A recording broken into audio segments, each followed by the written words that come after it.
Hi, I'm Borkon. Glad to have you here. Welcome back. And yeah, it feels really good to be able to spam my rockets and not worry about running them out. So for those who were unaware why there were no Borkaland videos for a couple of weeks, I did the perimeter challenge, so I focused entirely on that. I was streaming pretty much every day, and then I took 1 week off as a break because, well, it ended up being 60 hours of just streaming. Well, not really. I maybe did a couple of hours off stream, but most of it was just streaming and then a lot of video editing and stuff like that. So it ended up quite intense 2 weeks, so I took a week off. But now we're back here. And let's address the first question that a lot of people have had. This is episode 100. Shouldn't I be doing some special? No. As some of you might remember, I did my previous special at a full stack of episodes. So episode 64, so we'll have to wait for episode 128. So we have 2 stacks of episodes before we do a next special. Or another explanation is I didn't really have any good ideas for what to do here, and I'm hoping I will have some better ideas for episode 128. One of these things is true, maybe even both. So, no, we're just doing a normal world today. And let's turn off the shaders, because I only do them for the intro. Ooh, that was very weird. Sometimes I actually like this look better without shaders. I don't know. I really like the Minecraft look of the world. And especially the grass. With shaders, the grass doesn't look as intense with shaders as it does without. So, yeah. But what are we going today? Today we're actually going to do a live redstone episode. Yes, that happens too rarely, according to some people, and too often according to some other people, but I definitely need to design something, and design something that will be going right in here-ish, or maybe, well, let's look, or maybe somewhere here, somewhere in this area, I'm not exactly sure. 118, the final release date has been announced, is 2 weeks from now, so we need to build the last 117 farm that I still haven't built, that I definitely want to have, and it is, of course, lava. Unfortunately, El Mango has already designed the ultimate piston feed tape lava farm, at least according to my tastes. His is absolutely optimal. I'm gonna do it slightly differently, but of course it's gonna be a piston feed tape. How else would we do it? Hello, this is me. Piston feed tapes all the way. So let's go into a creative world, because I have done pretty much zero design on this. I have no idea how it's supposed to work. I don't know how it's gonna perform. So let's design it more or less live. I'm not gonna record, of course, all of it, but I'll try to record most of it and show you a little bit how I'm thinking, and people seem to enjoy that. So let's go to creative. Right, so what are we actually building? So for those of you that don't know, I'm pretty sure everybody knows this because I'm quite late to the game. The way it's supposed to work, I think, is you have a lava source above a block, and there is a dripstone below and a cauldron below that. Eventually, this cauldron should fill up with lava, and let's just see that this works the way I think it's supposed to work. So we do random tick speed and just big number. Please work. There we go, and we got lava. So that does work. Okay, so I at least understand the basic mechanics. And somehow we're gonna have cauldrons, I don't know, somewhat organized like this. And there will be, of course, more of these blocks above here that we're gonna place somehow. And, of course, lava sources above them. This is not particularly important right now, because this is not exactly where we should start building the farm. I'm just doing this because I kind of want to figure out a little bit how it's supposed to look, but there is nothing spectacular here, right? But we want the cauldrons then to go with piston feed tape somehow. I'm actually noticing that this could actually be a cauldron here with a piston feed tape going like this, and the lava shouldn't spill. Is that a good idea? Yes, actually it is, because otherwise if the piston feed tapes goes like this, Then we have a cauldron here that doesn't get any lava. So, okay, well, I already figured one thing out of the geometry of the farm. We kind of want the piston feed tape to go around probably here, because why not? We can have the cauldrons just directly above the lava. And the piston feed tape is gonna go something like this. This might actually be precarious when building the thing, right? So we probably need to remove all of them, because I don't need the super fast piston feed tape. Something like this. I don't know about the exact details, but this is a start. What we actually should start looking at is the user interface. How will I interact with this thing? Because there are basically two options, right? I already said I want to build a piston feed tape, so, well, it will be me standing here with a bucket filling up the buckets with lava. But there is also another option that I've seen quite a few people have been building, and that is that you have just a massive field of cauldrons, and then you go under it with minecarts. Hello, I am Mr. Piston Feed Tape. We're gonna do this with piston feed tapes, of course we will. What's the user interface? Because that's probably quite important for a farm like this. I don't want this to be an AFK machine where I can stand and just for days and days just filling up shulker boxes with lava, because I don't need that much lava. That's it. This is not a farm to collect as much lava as possible. This is more like, oh, I need maybe a shulker box of lava for whatever build I'm doing. So I want to stand somewhere and just hold right click, I guess, until I filled my shulker box with lava and then leave. So it's gonna be like a vending machine for lava. That's the type of farm. I want a vending machine farm. I don't want an AFK for days farm, which means that it doesn't really need to be big. But what I was thinking about is somehow extend this here, have lava above here, and also extend the cauldrons in this direction somehow. And we would have piston feed tapes in all directions. But I am not exactly... I have never done this, but I am imagining... and this is me working out how this is supposed to work. This is not I'm demonstrating you how I have designed the farm, because I haven't. This is live redstone design. So I was imagining... First, we have the piston feed tape go in that direction. I think we can... Yeah, we can get a nice arrow from the observer. So those will rotate like that. And then when enough rotations have happened, and I'm not exactly sure what that means just yet, we would have a feed tape in this direction, and we would have the whole contraption rotate in this direction. So first it moves by a number of cauldrons, let's say anti-clockwise here along this axis, and then it rotates once along this axis. But I am actually not exactly sure how I could solve it and what the math is, but it probably isn't impossible to figure out. Okay, let's set up the infrastructure for the piston feed tape, and I'll be back in a minute. Right, so this should be the basic size of the thing, right? And I have already noticed the one bug that, well, it's not a bug, but it's at least an inefficiency. So we're supposed to run the piston feed tape like this, right? I just built one slice right now because I don't want to commit to this design just yet, but I have noticed that there is supposed to be dripstone and lava above here, right? So this the dripstone would be hanging here, there would be lava here, but I'm noticing that I would have to have the observers like this, which would cover up these two rows of cauldrons and not allow them to get any lava. I don't know if I like this. It's an inefficiency that is unnecessary. I guess there is a possibility that I could do something like this. So with a delay, I could probably do it.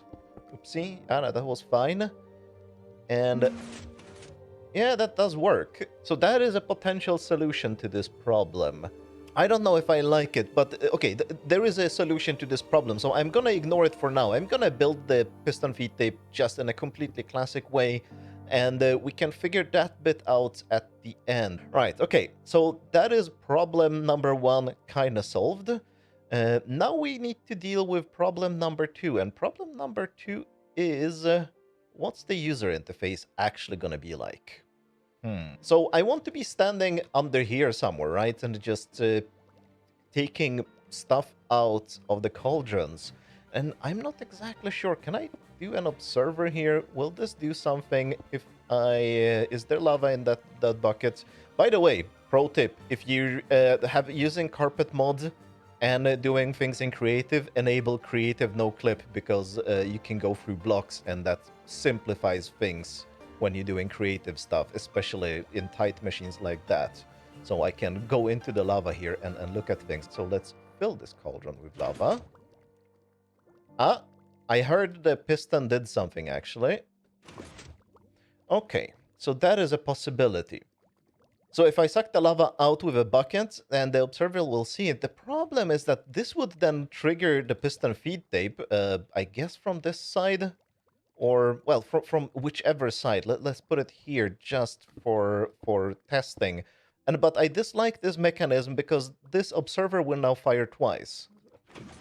Yeah, that pushes twice. Is that an issue? That is an issue. Actually, it's probably not an issue because the piston feed tape here won't be fast enough. Let's just build it up, because why not? Oh, but if this cauldron is empty, this piston will fire... Oh no, so this cauldron always has to have stuff in it. Because otherwise, if the lava generates from the dripstone, as you can see, it's not a super fast process. It is possible that this cauldron will be pushed in when it's empty, then the lava will drip in. Ooh, that could be an issue. But we were testing, like, is it okay for this piston to fire twice? That was my question, because if it fires at the wrong moments, oh, it could be... Oh, damn it. Oh, no! This thing is in the way. Okay, let's remove this, but I already seeing that this will be a complete... Oh, no, it's madness here. The piston feed tape cannot go like this. This feed tape has to be here. Wait, what? But... Oh, no, the geometry of the problem doesn't work. Yes, this is all part of the creative process, trying to figure out what is actually supposed to be lava and what's supposed to be cauldrons. But okay, so have I gone past push limit now? 1, 2, 3, 4, 5, 6, 7, 8. No, we're past push limit. Damn it. Okay, so it needs to be like this. And everything I did is wrong. What we can't have is this. There we go. Now it makes sense. That's completely unnecessary, because the only slice that we're going to be rotating is this one. We're not going to be rotating the other slices, so there is nothing here. And what's here is just glass, I guess, so we can look at the pretty lava and have the machine being shiny.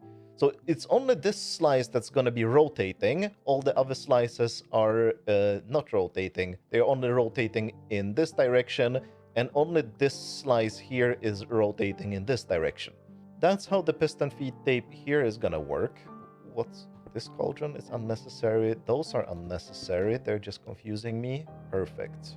So now I wanted to see if the double activation when I remove or fill in, actually, that should be exactly the same, if that's gonna be an issue. No. So this one extends much faster than this gets pushed in. So this piston extending does not prevent this row of cauldrons from coming in. But what I noticed earlier is that we kind of need this, right? Oh, or it's this slice.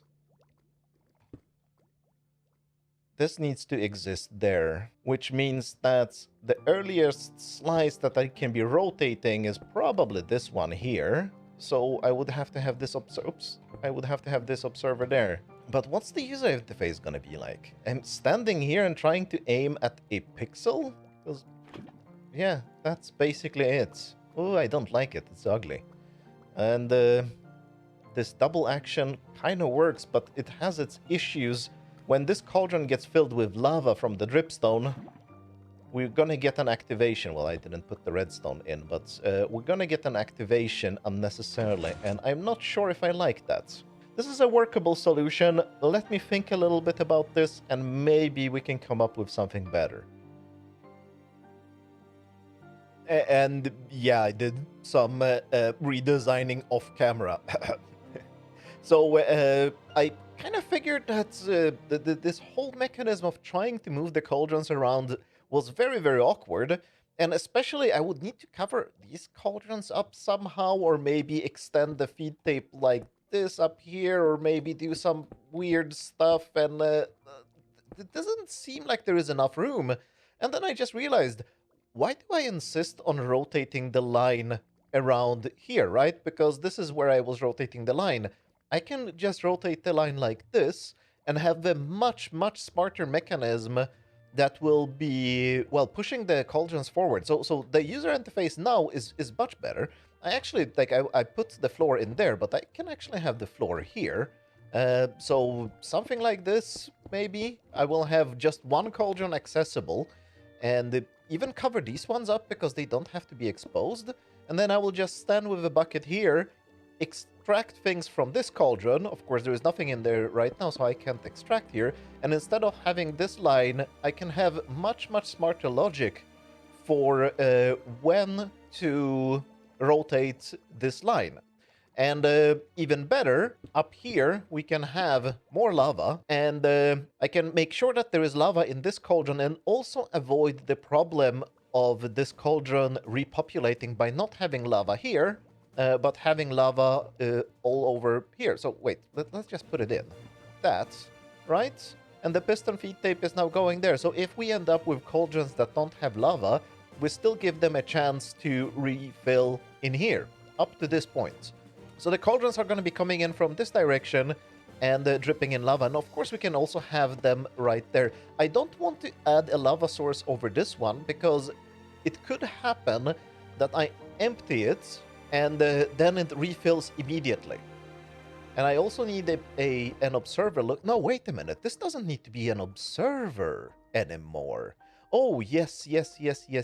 We can do this much smarter. Maybe it's dumber, actually, because it's slower. I just realized, but let me show you what I'm thinking here. I can actually have a comparator right here. So this comparator will give off a signal when this cauldron becomes empty and then rotates the whole line. And we can then also have, I just realized, we can have a comparator on this cauldron. When this signal is high and this signal goes low, then we are allowed to rotate the whole thing. So it would probably look something like this. We need to fill in this one, and we need to fill in this one. This line needs to be powered at the same time on both sides because I'm using slightly faster feed tape for this one. Because I can. So the faster feed tape is just pushing this cauldron, and at the same time we are pushing this cauldron here. This can be sped up even more by having this piston activated from this redstone line, but we can fiddle with the timing later. So now I need to think. We are allowed to move the piston feed tape forward when this cauldron is empty and this one is full. Which means that when this redstone line goes dark, we can move the piston feed tape forward. Of course, the real solution will not be using torches because that is way too slow. Oh no, that was just a blink from the stupid torch. I hate when that happens, but it always does.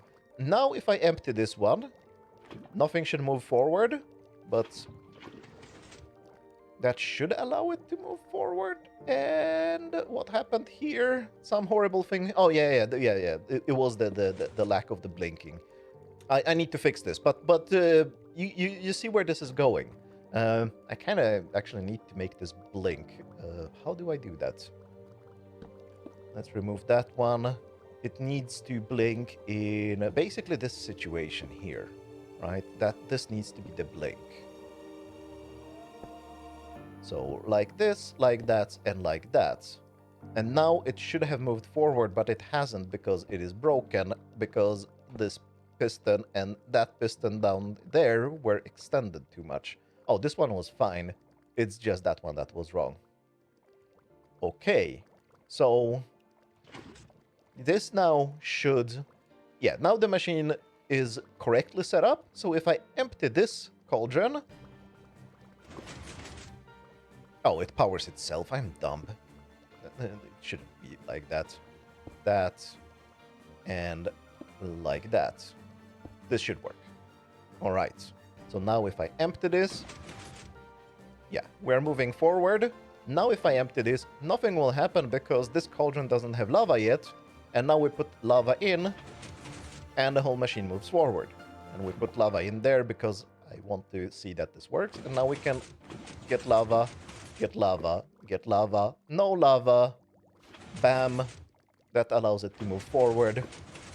Awesome. Okay, so this part of it is done. Now the question is, when do we move the large feed tape forward? Because as you can see now, we have ended up with a lot of cauldrons here that are empty. And I think, oh yeah, the math is super simple. I just count how many cauldrons we have here, which should be 12. 1, 2, 3, 4, 11. Yeah, it's 11 because of this one. And, oh, so we can probably extend this up here. We'll figure that one out later. But all I need to do is count 11, because that means that I have pushed in 11 empty cauldrons into this row, and then just trigger this thing here, and everything should move one step forward. That's it. That's the entire mechanism.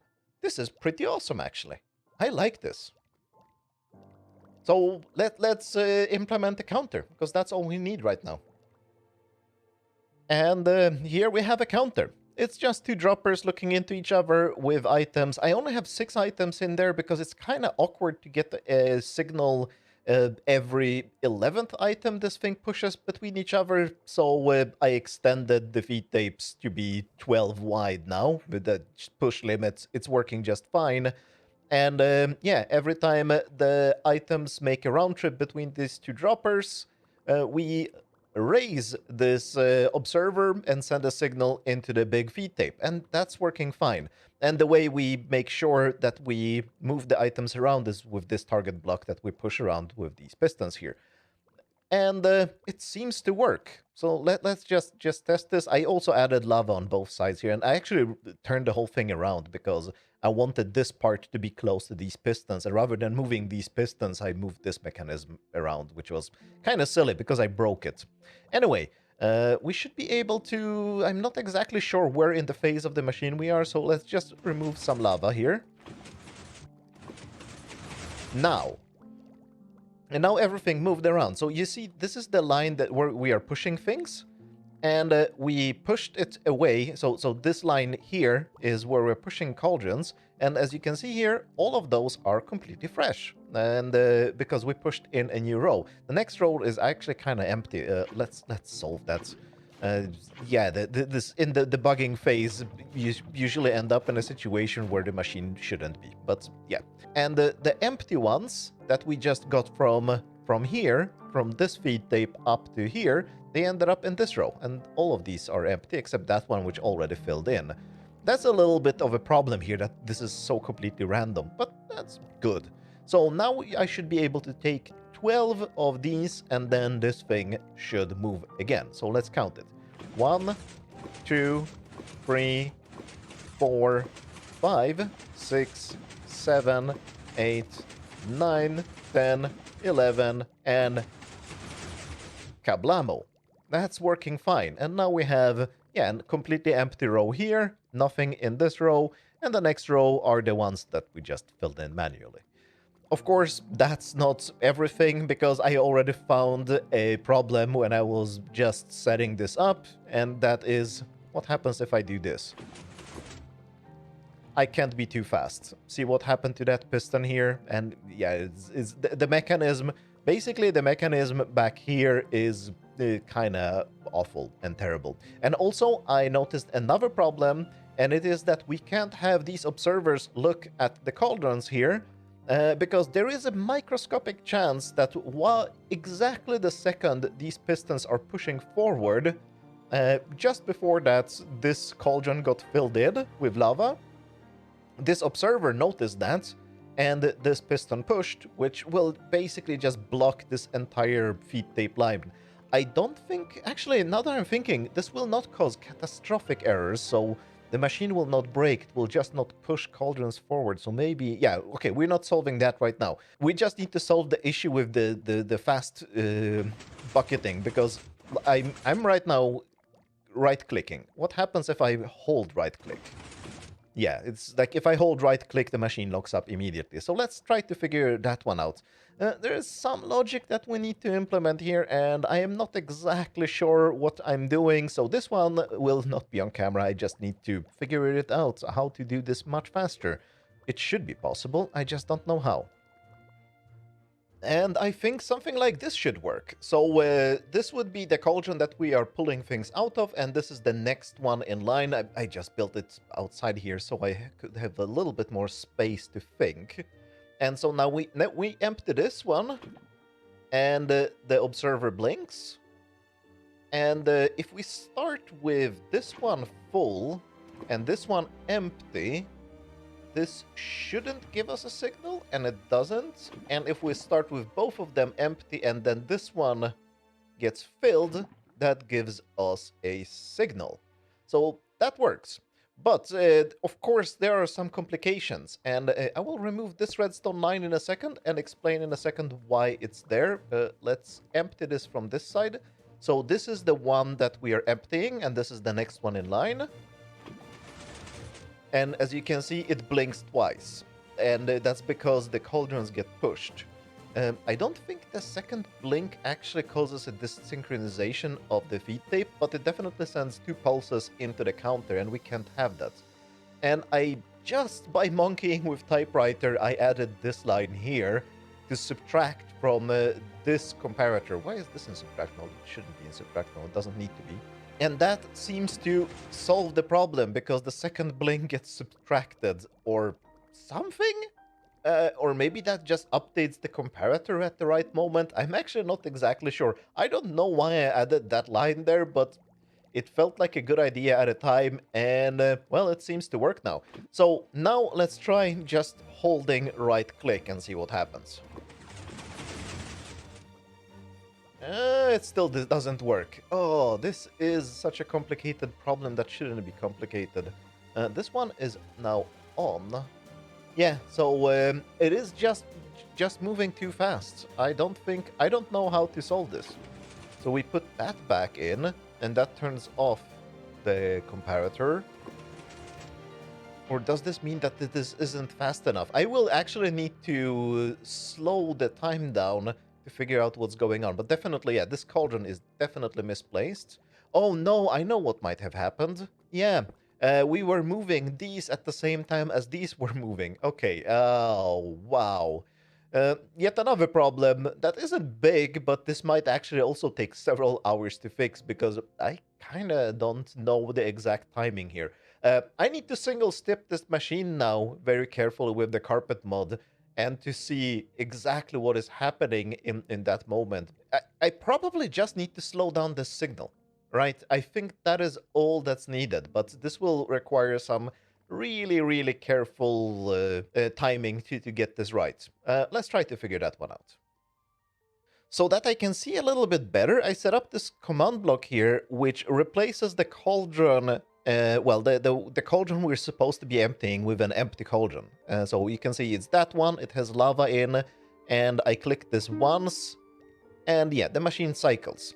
I have 11 clicks left, so I'm gonna do 10. So 1, 2, 9, 10. This goes down, right? And the next one should trigger the big wheels spinning. So for that, we're gonna slow down time to 1/10 of the usual rate. And let's see what's going on. We are watching this bit here. So I need to spam this twice, because that's what I think is going on. Or I empty the cauldron too fast, and this triggers the lower feed tape at a time when the upper feed tape is already running. So I'm just gonna spam this right now. Come on, come on, come on. The feed tape is moving, and the upper feed tape is moving. Nothing bad happened. Or, no, something bad happened.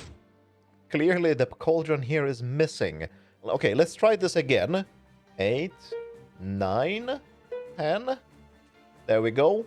And the next one, the bad thing should happen. So I think this piston will try to extend while this piston here is extending.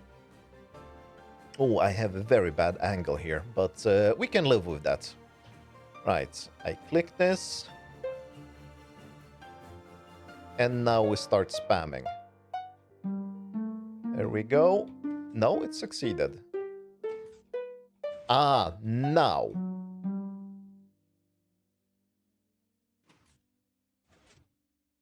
No, that wasn't it. Interesting. I don't know. Oh, is it just a double action that we're seeing here? That this thing blinks twice? That could be it. Maybe I'm just looking for the wrong issue here. Let's remove that issue because it's just annoying. And maybe the bug will fix itself. Hopefully. I don't know what I'm looking for, and that's how bugs usually work. You don't really understand them until you do. Alright, I think I got it to work. So I can just hold this basically, spam this, and the timing ends up being right. And now we have an empty cauldron. No, I think I can do a couple more. No? Did I break it? Oh, it's broken. Oh, you are joking me. And just as I was saying that everything seems to be working, it's not. Okay, back to the drawing board. What I did this far is that I put an observer on this comparator so that we can get the signal faster that the counter has finished a cycle. And then I'm just dividing this by 2 by cutting off the signal every other time. But clearly it doesn't work just yet. There's still some timing issue going on here. Oh, I see what's going on. I'm not even gonna say how long it took me to figure out what's going on. I'm actually having another bug because the original bug I think I fixed. At least I haven't been able to reproduce it. But I had some issue with this piston going on. Can you spot it? Well, it took me way too long to spot it. So I'm using this block, right, to cut off this dust so it doesn't power this dust. But this dust is still powering this block, which is powering this piston. That's why this piston is misbehaving. Things were very, very, very weird here. So, how can we solve this? Basically, just do something like this, Give me a sticky piston, bam, and this will now cut the dust off every other time, which is exactly what we want. And I guess the first one we actually want to let through. Alright, this should work. And I'm just holding right click right now, so it's spamming as often as it can. And this appears to be working. Nothing has broken down, we had an empty cauldron. Why did we have an empty cauldron though? I don't like that. That seems to indicate to me that something went wrong, because I did make sure that all the cauldrons were full. And why are the cauldrons up there? Why is this dust missing? I think I've done something stupid, and oh yeah, okay, I broke the machine again. That went well? Yes, yes, yes, it's working, I think. Hopefully.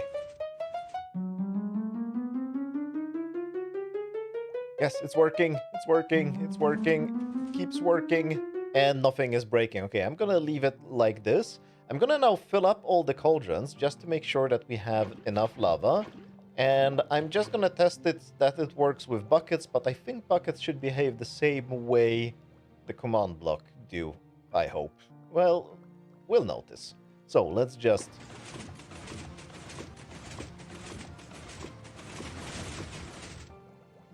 Bam! It immediately broke. Okay, so this does not work like the command block. Why did it break? This piston is extended, so it should have sent a signal, and it didn't. Okay. Right, back to the drawing board, I guess. I don't know. I might end up just using a clock here, so this feed tape will always move forward. That would kind of suck, but I'm not seeing other options. And the feed tape would just be active if I'm standing on a pressure plate here. But that's so boring. Is it different in survival? No. You can see the bucket moves twice and immediately the machine gets stuck. Oh, I'm trying to do creative flight in survival. That was a terrible idea. So of course, I slowed the whole mechanism down, and that was the original problem we're trying to solve. And this thing was too slow. So how do I solve this then? And after I don't know how many hours of monkeying with typewriter, I got it to work. And I have gone through lots and lots of prototypes and changed this I don't know how many times. And I ended up with the exact same design as last time, except that this piston and observer are in slightly different direction, which I think should be a problem because this observer should be observing this comparator. But for some reason, that actually does work. Like, the whole machine is perfectly reliable now. I can stand here and, yeah, I can just pick up the lava until we run out of lava to pick up. I don't know why. I've no idea.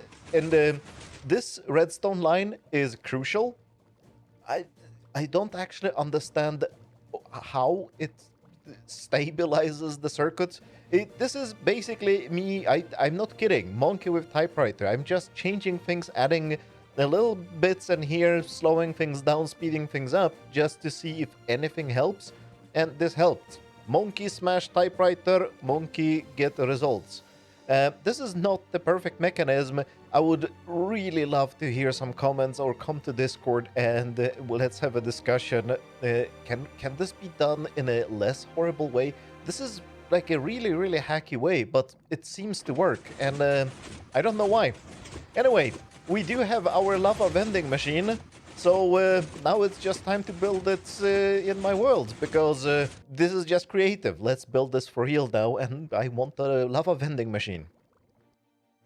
Right, and you know how I sometimes talk about buildability of contraptions, and I dislike contraptions that aren't buildable? Well, one is actually quite awkward, because to place all the dripstone, I have to climb in like this. I guess it's not the worst, except I'm sometimes falling into the cauldrons, apparently. But yeah, okay, this is gonna... Uh-oh, I'm stuck in the cauldron. And the problem is that I have lava here below somewhere. I'm gonna free cam this. Yes, I put lava in that bottom, so... I wonder what happens if I fall into the cauldron like this. How do I get out? Oh, I can't. Okay, yeah, this design actually gets quite low score on my buildability scoreboard. I probably should place these cauldrons last. Yeah, that's what we're gonna do. We're gonna remove the cauldrons and place them later, and I will just place the dripstone from below. But other than that, it's going well.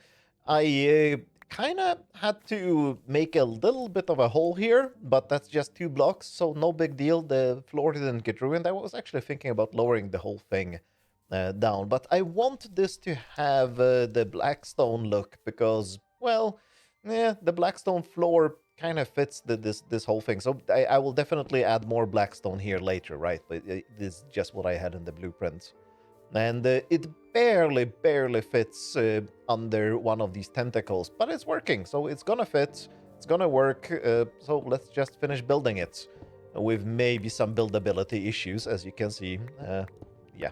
Right, so this is done, all the dripstone has placed. It wasn't that painful, so this isn't a huge buildability issue, but I think I found my next buildability issue, which might actually be worse. How do I fill in lava here? I think that the idea I was going with this, I'm gonna divide this into sections, and I can fill in a section, right? That shouldn't be too hard. I will just... oh, and the hand restock definitely is useful here, because there is a lot of buckets of lava that we need to fill in here. I need to... Oh, don't fall in. That was dangerous. And it's probably not as bad as it was in my perimeter challenge world, but still, don't like falling into lava, please. But I will actually run out of lava. I don't have enough lava to do this, and I will probably not fetch more lava. I will just let the cauldrons fill in, and yeah, let the machine do the work it's supposed to do. But actually, yeah, okay, filling in this in is not so bad, but I'm seeing that I'm not having a source there. There was a source now. Okay, it's not too bad. But what do I do later? I think I'm just gonna... Yeah, I'm gonna place the next border of the dirt like this, and then remove this. Yeah, and it should be easy. Okay, fair enough. It's not as bad as I thought. But filling the lava here cannot be done just by placing the lava everywhere because, well, my feet are gonna burn, and we don't want that. So I'm gonna leave a gap of 2, but I think we're out of lava. I don't remember. Oh no, I had a few buckets left, but that's not many. So I couldn't even fill in 3 rows, and there are 2 layers of these. But that's good enough. We will just wait for some of the cauldrons to fill, and we should be good after some time, I guess. Actually, let's see. At the bottom here, did they already fill in? Oh yeah, we already have tons of lava here. So good. Let's get some buckets and just do it. Okay. Probably not a huge buildability issue either, but definitely something I will need to mention in the guide. And it is built. And it's also working. I have already tested it. I have actually been using a lot of the lava that has been generating here to fill up all the lava in both of the layers. And, well, the middle I did in the beginning. Let's just grab a few buckets just to see how this thing performs. But it's just like in creative. I stand here and I get buckets of lava. That's it. I am thinking about adding a hopper here, so that, because when my inventory fills up with buckets of lava, right, they will just start dropping on the floor like they're doing now. And I'm guessing, yeah, now that I have the bucket of lava in my hand, the next time I right-click, I'm gonna spill it on the floor, and that's probably not optimal. So, but this is not supposed to be an AFK-able machine. Like I said from the beginning, this is just a vending machine so that I can fill up maybe a shulker box or 2 with lava, and that's it. I think the capacity of it is actually quite big, but I think it was on the order of 300 lava cauldrons, so that's quite a lot. That's about 10 shulker boxes. That's more than 10 shulker boxes. It's somewhere on that order. Maybe I want to add a hopper right here, but there is no time for that. And as you can see, I have also started decorating this a little bit. I don't really know what I'm doing here. This wall, I want to see the lava. I like to see machinery, especially when it's as fun as it is here with the lava shining through the cracks in the machine. I quite like that. I'm gonna play around with this, maybe figure out a slightly better way to build this in. I kind of like the way it looks from this side with the observers exposed, because I like rows of observers. I like rows of pistons. I think they look cool, and I don't understand people who don't like to have the redstone exposed. But that's a debate for some other day. There's just one more thing that we need to do, and we need to name this thing. And I was thinking, I think it was like really popular in the 80s, were the coffee makers called Mr. Coffee. So this should of course be called Mr. Lava. Lava. Oh yeah. Mr. Lava Lava. But that's it for me today. Thanks a lot for watching. And have a good... and I need to use the right key for doing this. Lavaing. Bye.